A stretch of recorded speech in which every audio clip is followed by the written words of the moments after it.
നമസ്കാരം പ്രിയമുള്ളവരെ, ഇതെന്താണെന്ന് മനസ്സിലായോ? ഇതാണ് ചോളം അല്ലെങ്കിൽ കമ്പം. വടക്കൻ ഏരിയയിൽ കമ്പം എന്ന് പറയും, നമ്മുടെ തെക്കൻ ഏരിയയിൽ ചോളം എന്നറിയപ്പെടുന്ന സാധനം. ഇത് നമ്മുടെ ഒരു വീട്ടിൽ ഗ്രോ ബാഗിൽ ഞാൻ കൃഷി ചെയ്തതാണ്.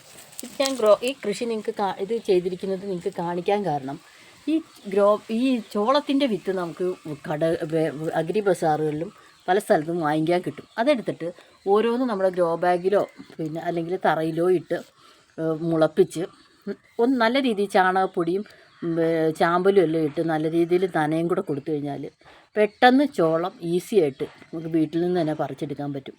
ഇതൊന്നും ആളുകൾക്ക് അറിയില്ല. എല്ലാം നമ്മൾ പോയി സൂപ്പർ മാർക്കറ്റിൽ നിന്ന് വാങ്ങുന്നതിനേക്കാളും ഏറ്റവും നല്ലത് ഇതിൻ്റെയൊക്കെ വിത്ത് വളരെ ഈസി ആയിട്ട് പിടിപ്പിക്കാൻ പറ്റിയൊരു കൃഷിയാണിത്, ഈ ചോള കൃഷി. അപ്പോൾ അതുകൊണ്ട് ചോളത്തിൻ്റെ വിത്ത് വാങ്ങിക്കുക, നല്ല രീതിയിൽ മണ്ണിളക്കി തറയിൽ വിത്ത് ഓരോന്നായിട്ട് ഇട്ട് കൊടുത്തിട്ട് വെയിലുള്ള ഏരിയയിൽ വേണം ഇത് നടാൻ.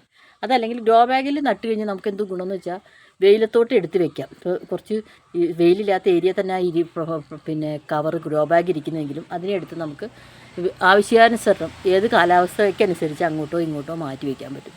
അപ്പോൾ ഈ കൃഷി വളരെ ഈസി ആയിട്ട് കേരളത്തിൽ ചെയ്യാം എന്നുള്ളതിന് തെളിവിന്, അതുമാത്രമല്ല ഭൂമി ഇല്ലാത്തവർക്ക് ഗ്രോ ബാഗിൽ വരെ ചോളക്കൃഷി ചെയ്യാം എന്നുള്ളതിന് ഒരു ഉദാഹരണം ഞാൻ നിങ്ങൾക്ക് കാണിച്ചു തന്നതാണ്. അതുകൊണ്ട് നിങ്ങൾ ചോളത്തിൻ്റെ സീഡ് മേടിച്ച് വീട്ടിൽ ചെറിയ രീതിയിൽ കൃഷി ചെയ്ത് നോക്കൂ.